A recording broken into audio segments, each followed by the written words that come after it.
Hello viewers, welcome back to my YouTube channel. जिन्होंने channel को subscribe किया है उनका बहुत बहुत धन्यवाद। और मैं उनसे निवेदन करूंगा कि प्लीज़ अगर आपको चैनल और उसका कंटेंट अच्छा लग रहा है तो अपने आसपास में जो स्टॉक मार्केट में इंटरेस्टेड रहते हैं उन्हें इस चैनल के बारे में बताएं और सब्सक्राइब करने को रिक्वेस्ट करें। आज के वीडियो में हम बात करेंगे कि जो बैंक निफ्टी पे हम करेक्शन देख रहे हैं, निफ्टी पे करेक्शन देख रहे हैं। निफ्टी पे बहुत ज़्यादा करेक्शन नहीं है, लेकिन बैंक निफ्टी में बहुत ज़्यादा करेक्शन है। उसका रीज़न क्या है? क्या ये सेलिंग आ चुकी है? अब सेलर्स काफ़ी रहेंगे? जो हमने मार्च में करेक्शन देखा था, क्या वैसा ही कुछ करेक्शन होगा?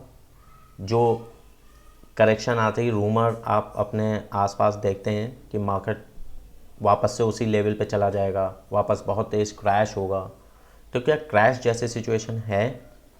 इन चीज़ों को समझना बहुत ज़रूरी है, क्योंकि आप किसी भी डिसीज़न को खुद से अगर ले रहे हैं तो आप उतनी ही मजबूती से लेते हैं जितना आप हर चीज़ को सोच परख के कोई भी ज़िंदगी के डिसीज़न लेते हैं। यहाँ पे मैं कोई भी एडवाइस नहीं दे रहा हूँ किसी भी ट्रेडर इन्वेस्टर को। मैं इस चैनल के माध्यम से किसी को एडवाइस देने के लिए नहीं मैंने शुरू किया है।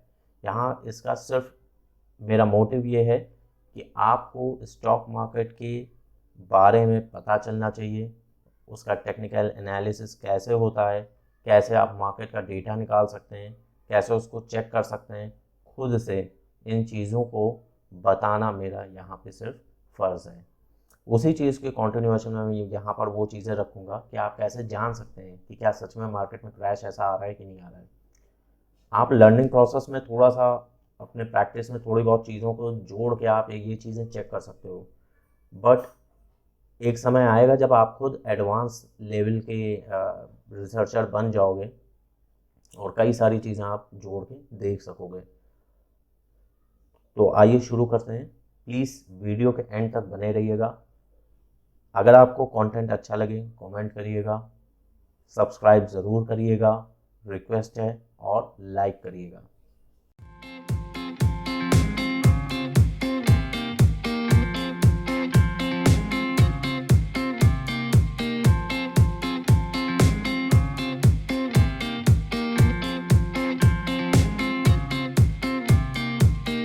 तो आइए अब हम लोग अपने investing.com के पेज पे चलते हैं, जिसके माध्यम से हम लोग अपना एनालिसिस करते हैं। ये बैंक निफ्टी ओपन हो गया है, टेक्निकल चार्ट, स्ट्रीमिंग चार्ट।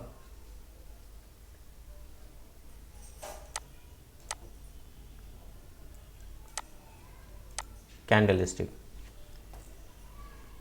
यहाँ पे एक चीज़ मैं आप सभी व्यूअर्स को एक चीज़ नोटिस कराना चाहूँगा, जो शायद किसी भी रिपोर्ट में या किसी चैनल पे ये चीज़ें नहीं बताई गई हैं।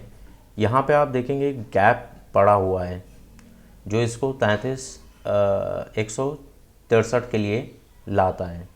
ठीक है, अब ये काफ़ी पुराना गैप है। आप देखेंगे 1 फरवरी को ये आपका गैप पड़ा हुआ था। 1 फरवरी को ये जहाँ पे बंद हुई थी, 2 फरवरी को ये गैप पड़ा था। गैप अप ओपनिंग हुई थी, गैप नहीं फिल हुआ था, और लगभग हमने देखा था कि फरवरी के मंथ में यही ट्रेंड कंटिन्यू हुआ था।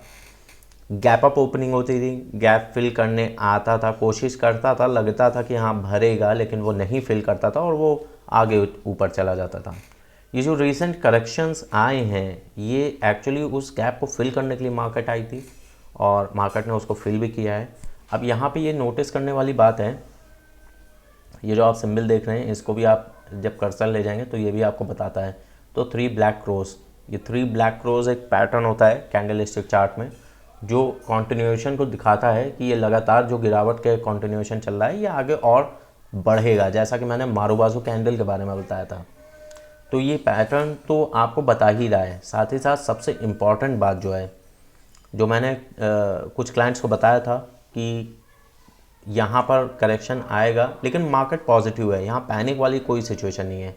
जो अभी की आप सेलिंग देख रहे हैं, अगर ये और कल के दिन भी मार्केट में गिरावट आती है तो आप मान के चलिए कि इस लेवल तक बैंक निफ्टी आ सकती है।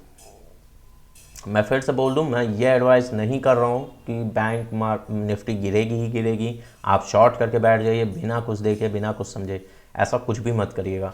मार्केट के डेटा को पढ़िए, स्टडी करिए। अगर 300 पॉइंट भी गिरावट मिल रही है तुरंत पकड़ लीजिए, अगर आपको 100 पॉइंट भी मिल रहे हैं तुरंत ले लीजिए। ऑप्शन में अगर आपको 100 पॉइंट मिलते हैं तो वेल एनफ है, अगर आप उसके लिए जा सकते हैं। लेकिन पूरा डेटा स्टडी करने के बाद आपको उसमें कैसे चेक करना है, ये आपको चीज़ें पता होनी चाहिए कि मार्केट का डेटा कैसे नोटिस करना है। अभी आप देख सकते हैं, एक मैं बहुत सिंपल सी स्ट्रैटेजी एक और आपको शेयर कर रहा हूँ। ये सारा रिसर्च बेस्ड है, इसमें कोई भी ऐसी स्ट्रैटेजी नहीं है जो आपको ईज़िली मिल जाए या जो चेक नहीं की गई है। ये सारी चेक्ड स्ट्रैटेजीज़ हैं। इसमें आप एक काम ये कर सकते हैं, मॉर्निंग के हाई और लो को 9:15 तक की के, ठीक है, 9 साढ़े 9, इस हाई लो को आप अगर देख लीजिए कि अगर ब्रेक करके ऊपर या नीचे जा रहा है और सस्टेन कर रहा है, जाते ही आप मत एंटर कर जाइए, लेकिन सस्टेन कर रहा है तो आप वहाँ पे उस ट्रेंड को फॉलो कर सकते हैं। जैसे चार्ट ओपन करके, या आपके फर्स्ट हाफ तक तो मार्केट ऐसी थी कि साइडवेज ही लग रही थी, लेकिन आपने अगर यहाँ पर, ठीक है, अगर आपने जैसे यहाँ पर ये लाइन ड्रॉ की है और इसके ऊपर आपने पोजीशन बना दी है तो आप इसको स्टॉप लॉस मान के यहाँ से होल्ड कर सकते हैं पोजीशन। लेकिन अगर रिवर्स ले रहा है तो ये स्टॉप लॉस आपका होना ही चाहिए, ठीक है, इसको स्किप नहीं करना है। ये मार्केट इसके बीच में जैसे कैंडल जाएगी छोड़ दीजिए, नो ट्रेड जोन समझ लीजिए। जैसे हम लोग स्टॉकिस्टिक RSI में मानते हैं, RSI में मानते हैं, इन सारे इंडिकेटर्स जो आप अप्लाई करते हैं इनमें आप देखते हैं नो ट्रेड जोन होता है, उसको नो ट्रेड जोन अगर मान लीजिए और इसके बाद जैसे ही बैंक निफ्टी फिर से नीचे गई, आपने इस स्टॉप लॉस को रखा और ट्रेड कर दिया। अब आपने 2 बार किया मान लीजिए, और पहली बार में तो आपको स्टॉप लॉस हिट हो गया, ठीक है। अगर स्टॉप लॉस आप नहीं लेते तो इसका मतलब आप एक्सट्रीम लॉस में जा सकते थे। आपने स्टॉप लॉस ले लिया, पहला काम तो ये कि आपने अपना लॉस बचा लिया। दूसरा काम ये कि अब उसको रिकवर करना है, तो आपने यहाँ पे मान लीजिए इनिशिएट किया। कोई भी अगर एनालिसिस आप कर रहे हैं तो ऐसा कोई संभावना नहीं है कि एक गलत होगी, 2 गलत होगी, कि 10 की 10 गलत होंगी, या आप जितनी बार भी ट्रेड पे जाएं वो गलत होंगी। वो कंडीशन तब आती या तो आप मार्केट को देख नहीं रहे हो कायदे से, आप समझना नहीं चाह रहे हो, सिर्फ आप पैनिक की सिचुएशन में, बौखलाहट में सिर्फ ट्रेड डालना चाह रहे हो। अगर ऐसी सिचुएशन है तो आपको सिस्टम बंद कर देना चाहिए, ट्रेड नहीं करना चाहिए। आपको बहुत सोच समझ के, समझदारी के साथ ट्रेड में उतरना है। अब यहाँ पे अगर मान लीजिए आपने समझदारी के साथ वेट किया, टूटी, आपने यहाँ पर इनिशिएट कर दिया अपना ट्रेड, यहाँ इनिशिएट नहीं किया, यहाँ पर किया, जो नेक्स्ट कैंडल बन रही है आपको पता है कि इसके हाफ तक तो जाएगी, लेकिन उसके बाद नीचे आई है, तो आपने यहाँ पे ट्रेड इनिशिएट किया, इसका स्टॉप लॉस डाल दिया और उसके बाद कोई भी कैंडल वापस उस लेवल को टच नहीं की है, यानी आपका ट्रेड सुरक्षित है। अब ये ऑप्शन के ट्रेड में कैसे अप्लाई होता है, पहली चीज़ हमेशा याद रखिएगा, ऑप्शन के बारे में मैं बाद में डिटेल एक वीडियो लेके आऊँगा, लेकिन ज़्यादातर ट्रेडर्स को ये शायद नहीं पता रहता है कि टाइम डिके भी उसमें होता है।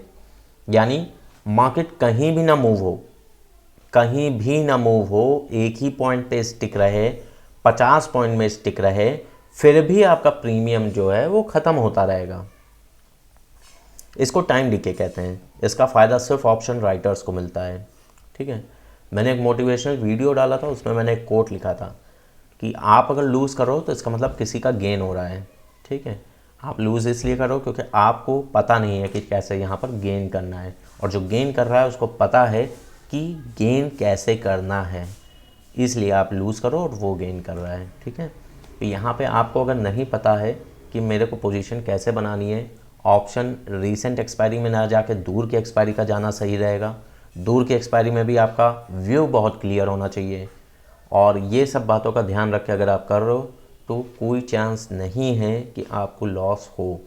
मैं मान सकता हूँ आपको स्टॉप लॉस लेना पड़ सकता है, कोई भी 100% बेस्ट नहीं है, लेकिन यहाँ पे अगर आपने पोजीशन बनाई है तो ये आपका स्टॉप लॉस नहीं हिट होगा और आप प्रॉफिट को रन कर सकते हैं। अब यहाँ पे अगर आपने स्टॉप लॉस लगा रखा है इसका, और अगर ट्रेलिंग है सबसे परफेक्ट बेस्ट है, ट्रेलिंग स्टॉप लॉस आपका पोजीशन को ट्रेल करता रहेगा और यहाँ पे आकर आप प्रॉफिट बुकिंग जब करेंगे, नहीं करते हैं तब भी ट्रेल स्टॉप लॉस आपका लगा हुआ है, और अगर कर भी लेते हैं तब भी आप यहाँ से अगर मूव भी कर रहा है तो भी कोई ऊपर नहीं गया है तब भी आप कर सकते हैं। यहाँ पे ये जो मैंने चीज़ें आपको बताई इस तरीके से आप ट्रेड कर सकते हो। मार्केट में वैसा कोई करेक्शन नहीं है।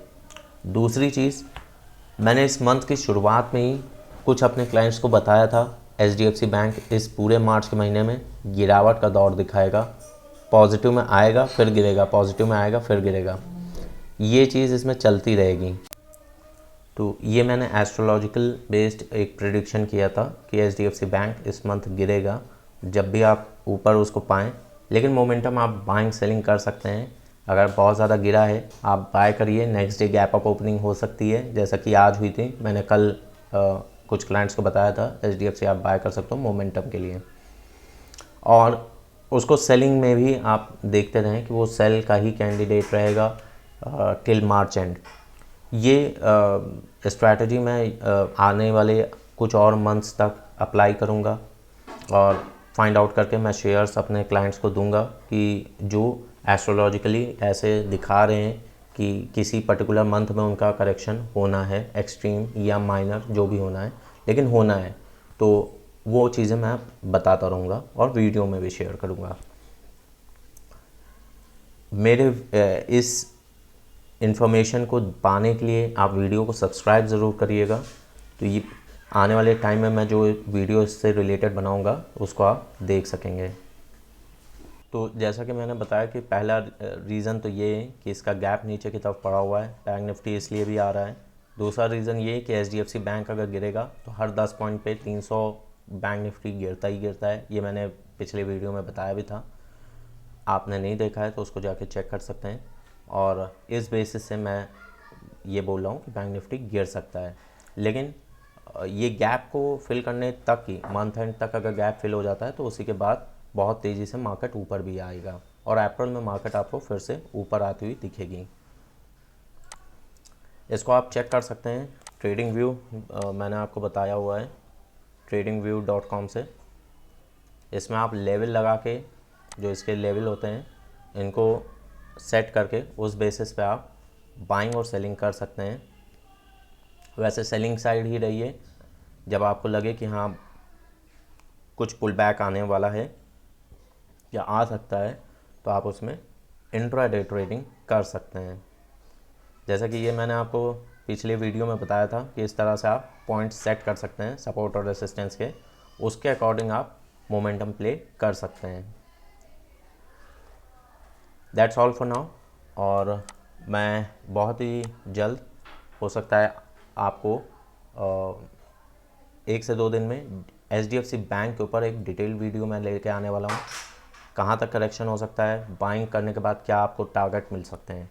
तो प्लीज़ बने रहिए यूट्यूब चैनल के साथ। Thank you.